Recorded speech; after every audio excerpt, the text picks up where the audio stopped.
I'm Dr. Andrew Glover. I started my career not in dentistry whatsoever. I was in the military, and while I enjoyed my time in the military, I always wanted to get back into healthcare in some way, shape, or form because I love taking care of people and healing them. And I wanted to have the skills and the abilities to be able to do that in a really meaningful way.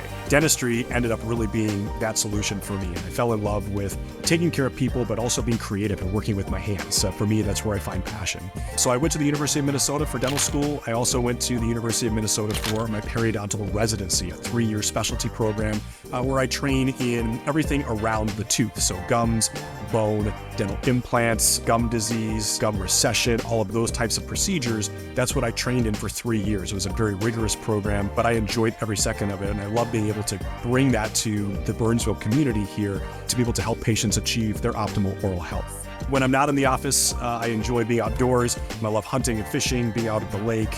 And in general, I'm also very athletic. Fitness is very important to me as well as my family.